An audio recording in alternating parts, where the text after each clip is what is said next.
मंदिर को जाके तोड़ने लगी। वो हनुमान मंदिर को ऐसा हिलाने की भी कोशिश की। तो ये भी कहा अब सब की ये तेरी जमीन तेरे बाप की है। इतनी बड़ी नेता हो के अगर ये सब अब शब्द वो बोल सकती है तो नॉर्मल इंसान क्या बोलेगा। अवैध रूप से मंदिर का निर्माण और अवैध रूप से वहाँ जो लोग रह रहे हैं। आइए जानते हैं कि पूरा मामला है क्या।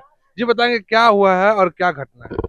परसों के दिन शाम को हम लोग गणपति 27 तारीख को गणपति उत्सव की तैयारी के लिए हम लोग मीटिंग किए थे। अचानक पूनम शुक्ला नगर निगम के कुछ लोगों को लेके और पुलिस को और भिलाई नगर निगम के तहसीलदार को लेके वहां आई और हम सभी के साथ अनाप शनाप व्यवहार करने लगे। उसके बाद उनको समझाने पे भी महिला थी, हम लोग बहुत कंट्रोल करके रहे और वो मंदिर को जाके तोड़ने लगी। वो आपको वीडियो दे देंगे जिसमें उन्होंने बोली हाँ मैं मंदिर तोड़ के रहूंगी। इसके लिए राजेश ठावरे भैया से बातचीत हुई तो बोली तुम मेरे को क्या सिखाएगा, मैं ब्राह्मण हूँ, मैं मंदिर तोड़ सकती हूँ। हाँ वो तोड़ने के और गई, वो वीडियो भी है वो मंदिर की वो, और हनुमान मंदिर को ऐसा हिलाने की भी कोशिश की। क्यों तोड़ा गया है मंदिर को? मंदिर देखिए, हमारे कॉलोनी में जो मंदिर की स्थापना हुई है तो इसलिए हुई क्योंकि यहाँ असामाजिक तत्व लोग जो पीछे कुछ लोग कार्य कर रहे थे, नशे की हालत में पकड़े भी गए थे कई बार। और एक एक तो आस्था भी है हमारी, तो उस और मंदिर का निर्माण यहाँ कहीं था नहीं। हमारे कॉलोनी में कोई भी एक कॉलोनी में मंदिर का निर्माण अनिवार्य रहता है, तो हम लोग इसीलिए आस्था के चक्कर में हम लोग मंदिर यहाँ पे निर्माण किए। मंदिर कहीं अवैध जगह में बना है ऐसा तो नहीं है? सर, वैध और अवैध का तो नियम वो बता सकते हैं। मंदिर एक आस्था का विषय है और जितने भी मंदिर बने हैं सब उसी खसरे में बने हैं, तो उसका उससे कोई लेना देना नहीं है।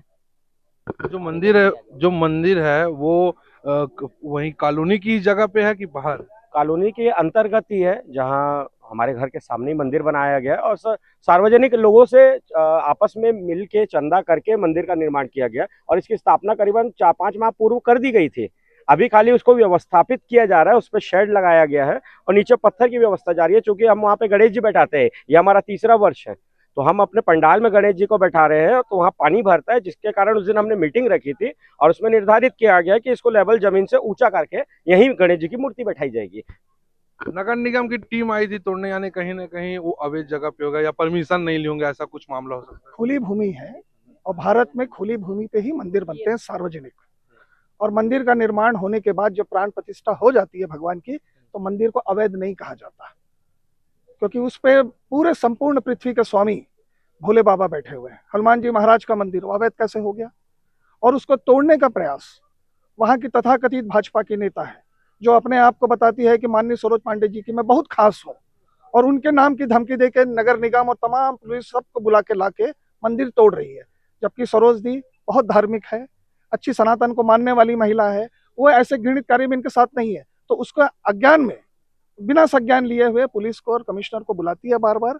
उस दिन मुझे सूचना मिली, मैं शिवसेना से हूँ, मुझे सूचना दी गई कि नगर निगम के कमिश्नर आई है, तहसीलदार आया है, पुलिस आई जेसीबी लेके। तो मैंने कहा मंदिर के प्राण प्रतिष्ठा होकर 3-4 महीना हो गया है, कैसे मंदिर तोड़ सकते हैं? मैं वहां बचाने गया तो सारे अधिकारी बाहर दूर दूर खड़े हैं। पूनम शुक्ला कूद कूद के मंदिर तोड़ो, ये करो वो करो कर रही है। मैंने कहा दीदी आप ऐसा क्यों कर रही है? आप तो खुद ब्राह्मण हैं और आप खुद भाजपा की इतनी बड़ी नेता, और ऐसा क्यों कर रही है? बोले मैं मंदिर तोड़ूंगी, कौन रोकेगा मेरे को? तो मैंने कहा करके देख लो। वो सीधा पहुंच गई, हनुमान जी की मूर्ति हिलाने की कोशिश करी और नीचे जो टाइल्स का काम शुरू हो रहा था उसको उखाड़ उखाड़ के फेंका है। तब हमने चिल्ला के पुलिस को कहा मुख दर्शन करने के लिए आए हो यहाँ पे, कौन रोकेगा इसको? अगर महिला नहीं रहती, कोई और पुरुष ऐसी हिम्मत किया रहता या उसका पति किया रहता तो वही ठुकाई थी उसकी। हम कैसे बर्दाश्त करेंगे कि आप हमारा मंदिर, वो भी जो कि प्राण प्रतिष्ठा होगी, इसको आप हिला दोगे? ये हिंदू समाज बर्दाश्त नहीं करेगा। इसने हिंदुओं की भावना को आहत किया, वो खुद हिंदू हो ब्राह्मण होके, और सबको नाप शनाप गाली गलौज जातिगत गाली देते फिर रही है। गुंडागर्दी की हद है। मुझसे कहती है मेरे परिवार को तुम जानते हो ना, मेरे भतीजे भतीजे सब मिलकर सब यहाँ के लोगों को बर्बाद कर देंगे, ठोकेंगे पीटेंगे। गुंडागर्दी की हद है। महिला होने के नाते छोड़ दिया है हमने उसको, और पुलिस को बुलाया कि इसको पे कार्रवाई करो। प्रशासन मुख दर्शन बन के खड़ा है। बहुत नाराजगी है। अगर ये महिला नहीं होती तो उस दिन इसको सबक सिखाया जाता। आज थाने में आए, धरना दिए लंबे समय तक, क्यों? हम सर एफआईआर कराने आए उनके खिलाफ, क्योंकि जो उन्होंने एफआईआर हम लोगों को 12 लोगों के खिलाफ किया है वो बिना जांच के, बिना तथ्य के, और हम लोग कोई बहुत बड़े क्रिमिनल नहीं है। जो पुलिस ने हम लोगों को मतलब इस विषय पे बिना जांच किए और हम लोगों के खिलाफ एफआईआर कर दिया। क्यों वकील साहब, आप बताएंगे, आप भी वहीं रहते हैं। हाँ, मैं सुंदर विहार कॉलोनी का ही निवासी हूँ। सरकारी अधिकारियों की टीम अगर वहां पे आई है तो कहीं ना कहीं कुछ नियम कानून को देखते हुए आई होगी, क्या देखते, किस रूप में देखते हैं? अवैध निर्माण का कार्य किया जा रहा था शासकीय भूमि को लेकर, उसमें शिकायत दर्ज कराई गई थी, जिसके संबंध में उच्च अधिकारी लोग घटनास्थल पर आए थे। नोटिस वोटिस कुछ दिया गया था आप लोग? नोटिस वोटिस तो हम लोगों को नहीं दिया गया था, ना ही चस्पा किया गया था, और इससे मंदिर के निर्माण से संबंधित आवेदन भी हमने उच्च अधिकारियों के को दिया था, जिस पर उक्त कार्रवाई की जा रही है। अभी थाने में एफआईआर हो गई? हाँ, प्रथम सूचना रिपोर्ट दर्ज किया गया है अभियुक्त लोगों के विरुद्ध में, और कई के द्वारा झूठी शिकायत की गई है। जो घटनास्थल पर नहीं भी थे उनका भी नाम दर्ज कराया गया था। पुलिस को अन्य लोगों को बुलाकर घटना के संबंध में जानकारी प्राप्त करनी चाहिए थी। जो घटना के संबंध में जानकारी न लेते हुए प्रथम सूचना रिपोर्ट दर्ज कराई गई। संतुष्ट है अभी मामले कार्रवाई से? सर, संतुष्ट नहीं हुए हैं, क्योंकि धार्मिक भावनाओं को जो पूनम शुक्ला ने तोड़ा है, मंदिर को जो क्षतिपूर्ति की है, उसका धारा भी नहीं लगा है। हम आगे कोर्ट की कार्रवाई करेंगे और ये करेंगे। और मैं आपको बताना चाह रहा हूँ कि आयुक्त, जोन आयुक्त मैडम जी आई थी, तहसीलदार आए हुए थे, उन्होंने सुंदर विहार कॉलोनी के लोगों को 1000 वर्ग फुट के अंदर आप पंचनामा बना के दिए हैं और कार्य कर सकते हैं बोले हैं, उससे अधिक आपको नहीं जाना है। इसका मतलब यह है कि उन्होंने 1000 स्क्वायर फीट के लिए मंजूरी दे दी है, आवंटित कर दिया गया है, जिसका आगे कलेक्टर महोदय द्वारा आगे आवेदन दिया जाएगा। तो अभी स्थानीय जितने निवासी, आप लोग कॉलोनी निवासी, सब संतुष्ट हैं पुलिस की इस कार्रवाई से? पुलिस की कार्रवाई से संतुष्ट तो अभी नहीं हुए, क्योंकि जो एक्शन उनके ऊपर अभी होना क्या चाहिए, चाहते हो आप लोग? अभी ये चाहते हैं कि पहले पूरा उनका गिरफ्तारी हो, क्योंकि एक्चुअली कि जिस दिन 27 तारीख को जो हुआ था, मंदिर तोड़ा गया था, और ये भी कहा अब सब की ये तेरी जमीन तेरे बाप की है। वो इतनी बड़ी नेता हो कि अगर ये सब अपशब्द वो बोल सकती है तो नॉर्मल इंसान क्या बोलेगा। तो मेरा ये कहना है सबसे पहले उनके ऊपर कार्रवाई हो जल्द से जल्द, और साथ ही साथ उनके पति के ऊपर भी हो, क्योंकि वो अभय शुक्ला जी वो सीधा यही बोलते हैं कि मैं देख लूंगा, तुम कहीं के कुछ भी रहो। और मैं शिवसेना युवा सेना का जिला अध्यक्ष हूँ। ये मंदिर के बारे में पता क्या चला? लगता है पार्षद पद का दुरुपयोग हो रहा है? बिल्कुल हो रहा है, क्योंकि पार्षद हमारी नाली रोड इसके लिए कभी नहीं आई है, लेकिन जब मंदिर टूट रहा है उनको सपोर्ट करे और बोल रहा है कि मंदिर तोड़ा जाए। जब निर्माण हो रहा था तब उस समय निर्माण के टाइम वो कहाँ थे? स्थापना होने के बाद वो क्यों आए? 4 महीने के बाद क्यों आए? 5 महीने के बाद क्यों आए? अगर उनको आना था तो मंदिर जब स्थापना चालू हुआ था काम, उनको उसी समय आके आपत्ति लगानी थी।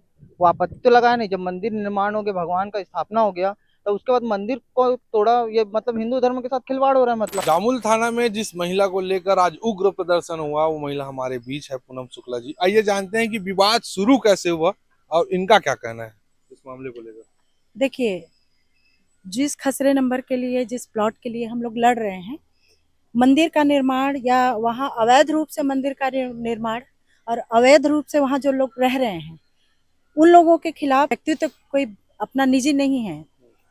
उस प्लॉट को लेके हम लोगों ने 4 साल पहले आवेदन लगाया हुआ था कि हमको खेल मैदान चाहिए। इन लोगों ने उस जो अवैध रूप से रह रहे हैं उनका घर बचाने के लिए रातों रात मंदिर का निर्माण किया। रातों रात मंदिर, मूर्ति की स्थापना सनातनी धर्म में नहीं होता है। मूर्ति स्थापना या प्राण प्रतिष्ठा रात में 2 घंटे भी 3 घंटे के अंदर नहीं होता है। उन्होंने जब चबूतरा बनाना शुरू किया तो हमारे पार्षद द्वारा एफआईआर किया गया। उसकी एफआईआर की कॉपी भी हमारे पास है।